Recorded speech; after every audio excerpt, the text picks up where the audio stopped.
Good evening guys. So I will show you how to pair-to-pair two device using static. So I will show. The first is search control panel,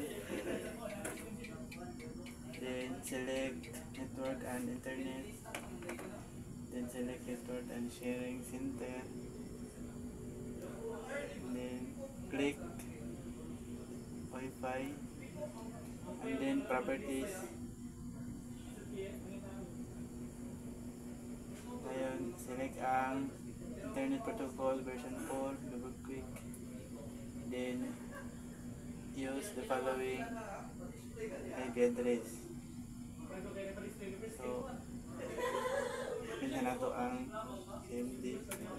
Tanang na to ang iyang IP address. So, type na to diri IP config para makita na to ang iyang IP address. So, na yung IP address 192.168.1.26. So,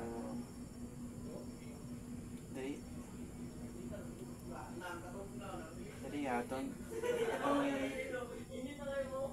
config diri is 192.168.1.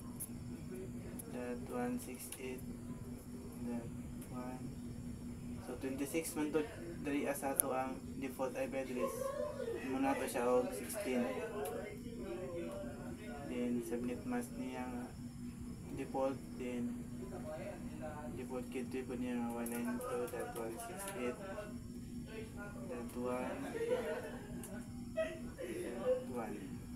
Then okay.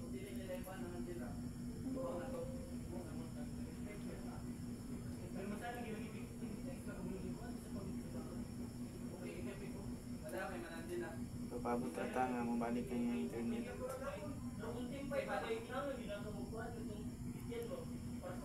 So nanayang internet. So kami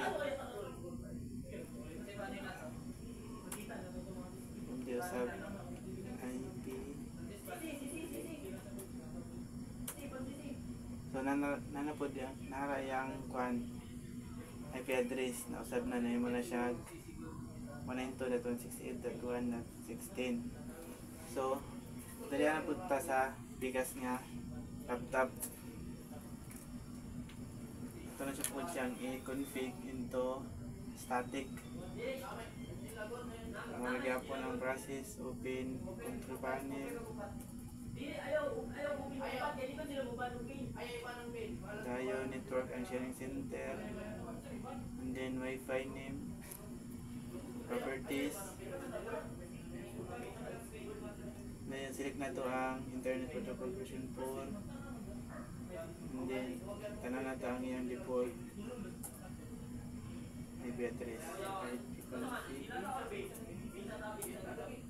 So 21. So atong ibutan diri is 20.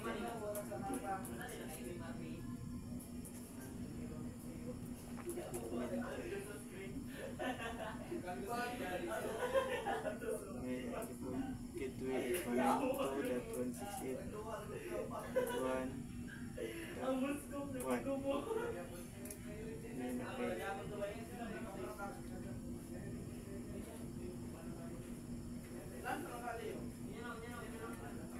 So paabot na punta nga internet. So nasa internet. So ato na din siyang i-ting o connected ba ang duha ka laptop. So ato ang i-type 3 ang IP address sa Pikas laptop. So ang IP address sa Pikas laptop is 192.168.1.16. So nag-reply siya.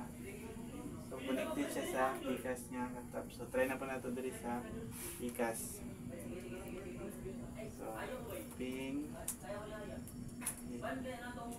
at 192.168.17. So muna ang IP address sa Pikas laptop. Ito na to. o connected sila duha o moro to. Thank you.